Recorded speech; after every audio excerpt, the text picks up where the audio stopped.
एक गांव में गोवर्धन नाम का लालची जमींदार रहता था, जो गांव के सरपंच से जमीन ठेके पर लेता था, जिसे वो दूसरों को ठेके पर देता था। मतलब कि इसकी टोपी उसकी सर। जमींदार बहुत ही लालची था। वो किसानों को बहला फुसला कर ठेके पर खेत में काम करवाता था और बाद में उनके सामने शर्त रखकर उनका हक मार लेता था। जमींदार का एक बड़ा महल था, जिसमें वो अपनी सुख सुविधाओं में व्यस्त रहता था।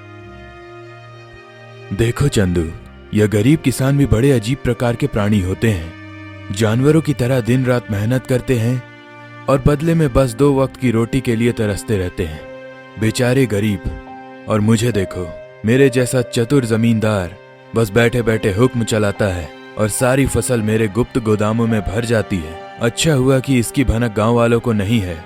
सच कहते हैं जमींदार जी, पूरा गांव आपकी मिट्टी में है। सरपंच तो बस नाम के हैं, सारी मलाई तो आप निगल लेते हैं। इनकी मेहनत का फायदा उठाना तो कोई आपसे सीखे। पूरे गांव पर आपका ही राज है। बेचारे सरपंच। मेरी मर्जी के बिना एक पत्ता भी नहीं हिलता।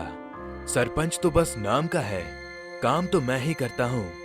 बेवकूफ किसानों को ऐसी ऐसी शर्तों पर सरपंच की जमीन उधार देता हूँ कि मेहनत ये करते हैं और फसल मैं हड़प लेता हूँ। आखिर इनकी औकात ही क्या है मेरे सामने। जमींदार ये बातें कर ही रहा होता है, तभी उसके पास एक बहुत गरीब किसान मोहन की होशियार बेटी, जिसका नाम राधा है, वो आती है, जो बहुत दुखी और परेशान होती है क्योंकि उसके पिता की दोनों टांगे टूट जाती है। जमींदार जी, मैंने सुना है आप किसानों को सरपंच जी की जमीन ठेके पर देते हो, जिसमें किसान खेती करते हैं। वैसे मुझे खेती करना भी आता है मंत्री जी। बेटा, तुम खेती करोगी? तुम्हारे पिताजी कहाँ गए? क्या बताऊं जमींदार जी, पिताजी की दोनों टांगे रोड हादसे में कट गई।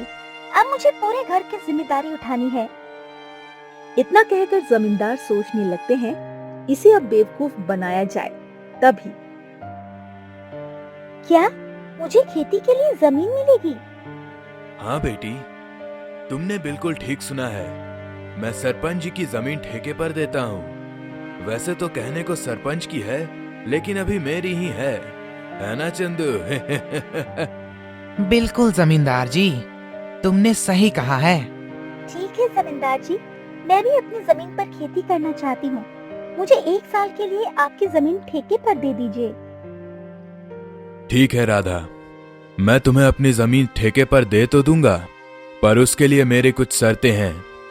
जरा सुन लो, नहीं तो तुम ही बोलोगी मैंने गलत किया। ठीक है जमींदार जी, बताइए क्या शर्त है आपकी?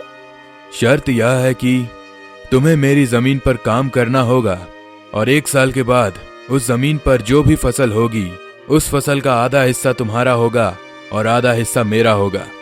क्या तुम्हें यह शर्त मंजूर है? ठीक है जमींदार जी, मुझे आपकी ये शर्त मंजूर है। जमींदार से जमीन की कागजी कार्रवाई करने के बाद राधा वहाँ से चली जाती है और अगले दिन खेती करने के लिए उस खेत में पहुँच जाती है।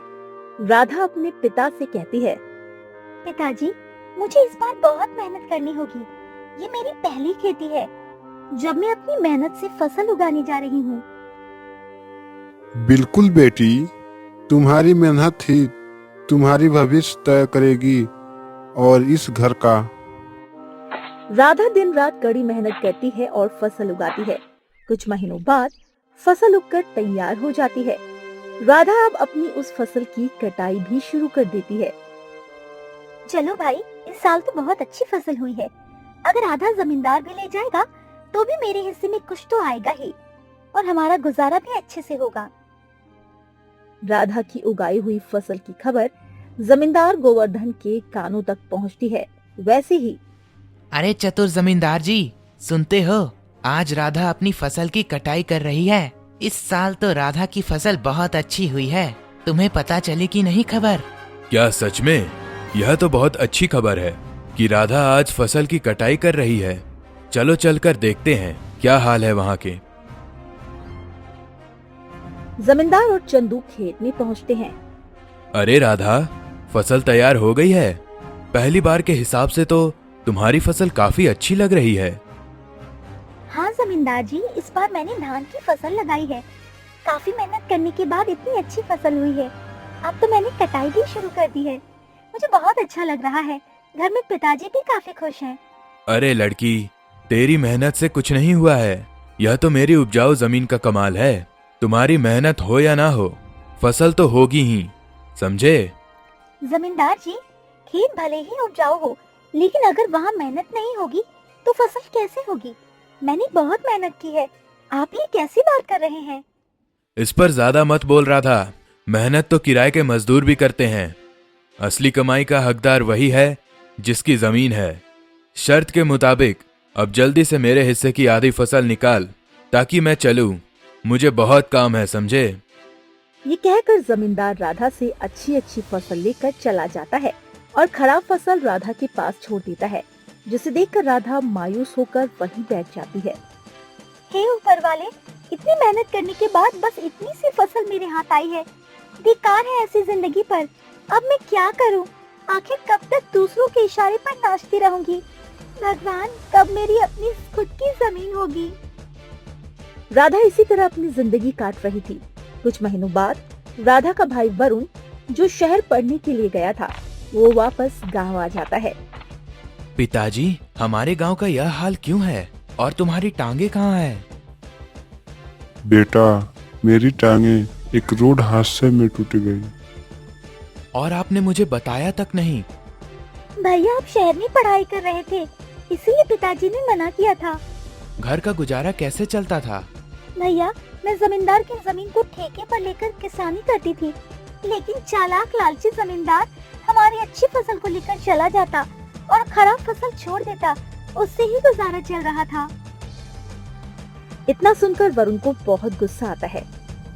बेटा, इस गांव में किसानों की यही किस्मत है। जमींदार जैसे लोग हमारे मेहनत का फायदा उठाते हैं। मेहनत हम करते हैं और फसल जमींदार जैसे लोग खा जाते हैं। हमारे पास ना अपनी जमीन है ना अधिकार, बस मेहनत करते हैं और भूखे रहते हैं। किसानों की ये स्थिति सुनकर वरुण काफी दुखी हो जाता है और काफी गुस्से में आ जाता है। पिताजी, आप चिंता मत कीजिए। अब यह अन्याय और नहीं चलेगा। आज से मैं खेती करूंगा और उस लालची जमींदार को उसी की शर्तों में उसकी चालाकी का जवाब दूंगा। वो क्या अपने आप को शेर समझता है? अगर वो शेर है तो मैं सवा शेर हूँ। अगले ही दिन वरुण जमींदार गोवर्धन के घर पहुंच जाता है। जमींदार जी, नमस्कार। मैं हरिया किसान का बेटा हूँ और कुछ समय पहले मेरी बहन आपकी जमीन पर खेती करती थी, लेकिन अब मुझे खेती करना है। बेटा, अब तुम खेती करोगे? जी हाँ, मुझे ठेके पर कुछ जमीन चाहिए। क्या बात है, अब तुम खेती करोगे? जाओ, अभी तुम्हारे अंदर इतना जमखम नहीं है। बच्चे, पढ़े लिखे लड़के खेती के नाम पर गधे साबित होते हैं। तुम इसे नहीं कर पाओगे। नहीं मंत्री जी, आप ऐसा मत बोलिए। मैं पढ़ा लिखा हूँ, लेकिन हूँ तो किसान का बेटा ही। खेती किसानी मेरा धर्म है, मेरा कर्तव्य है। चल ठीक है, मान लेता हूँ। वैसे भी आजकल काम का क्या रह गया है? सब पढ़ लिख कर बेरोजगार और निठल्ले ही तो घूम रहे हैं। आपका बहुत बहुत धन्यवाद जमींदार जी। धन्यवाद बाद में देना, पहले मेरे नियम और शर्तों को सुन लो, नहीं तो अपने बहन जैसे ही बहस करोगे। क्या शर्त है मंत्री जी? शर्त यह है कि तुम जो भी फसल लगाओगे उसका आधा मैं रखूंगा और आधा तुम रखोगे, लेकिन ऊपर का हिस्सा मैं रखूंगा और नीचे का हिस्सा तुम्हारा होगा। अगर मेरी यह शर्त मंजूर है तो बोलो। ठीक है जमींदार जी, मुझे आपकी शर्त मंजूर है। ऐसा होगा और ऐसा ही होगा। अगले दिन से वरुण खेतों पर जोरों शोरों से काम करना शुरू कर देता है। वरुण इस बार धान के बदले मूली की फसल लगाई और कुछ महीने बाद फसल तैयार हो गई।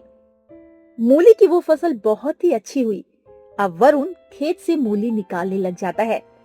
खबर मिलते ही जमींदार गोवर्धन अपनी चापलूस चंदू के साथ वरुण के पास पहुंच जाता है। अरे वरुण, शर्त याद है ना तुम्हें? आधा मेरा और आधा तुम्हारा। आपकी ही शर्त है जमींदार जी, आप ही ने बताया था।